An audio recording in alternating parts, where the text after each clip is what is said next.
શું વસ્તુ ખૂટે છે ત્યાં પરિસ્થિતિમાં? This call is now being recorded. અત્યારે એમ તો અહીંયા જે જરૂરિયાતપૂર્ણ વસ્તુ છે એમ તો જો બધા મોસ્ટ ઓફ રૂમમાં ડેસ્ક નથી, અને જેમાં ડેસ્ક છે એ બધા તૂટી ગયા, દરવાજા ને બધું. બરાબર. પછી બાથરૂમમાં ટાઇલ્સ કે એવું કઈ નથી. ગીઝર છે ને બધા બાથરૂમમાં તો નથી, મતલબ જ્યાં જ્યાં ગીઝર છે અમુક બાથરૂમમાં તો ગીઝર એક પણ નથી ચાલતા.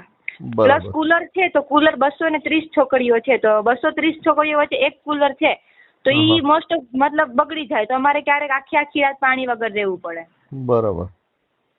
પછી જમવામાં ને અમને મતલબ હવે તો સારું થઈ ગયું આજેથી જે આંદોલન કર્યું પછી.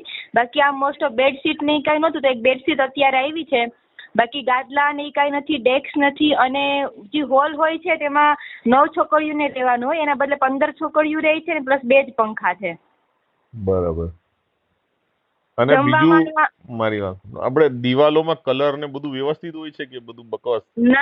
ના તમે જે મીડિયામાં જોયું છે ને ચોમાસામાં ઉપરથી પાણી ટપકે, બાથરૂમ લીકેજ છે બધા, અને આખી દિવાલો ભેજવાળી છે. કલર તો તમે જયારે 16 વર્ષ હોસ્ટેલના થયા છે ને 16 વર્ષમાં એક પણ વખત કલર નથી થયો. બરાબર. 2009માં હોસ્ટેલ બની હતી, અત્યારે 2025 થી એક પણ વખત કલર નથી થયો એમ.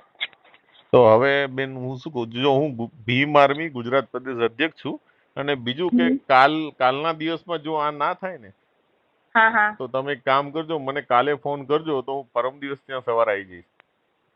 ઓકે. બરાબર. કાલે ના થાય તો કાલનો દિવસ રાહ જુઓ. જો કાલે ના થાય ને તો પરમ દિવસ અમે અમારી ટીમ સાથે ત્યાં આવશું. Okay sir. બરાબર. એટલે કાલે જો ના થાય તો તમે મને ફોન કરજો. બરાબર. Okay sir. Thank you. ચલો, જય ભીમ. જય ભીમ.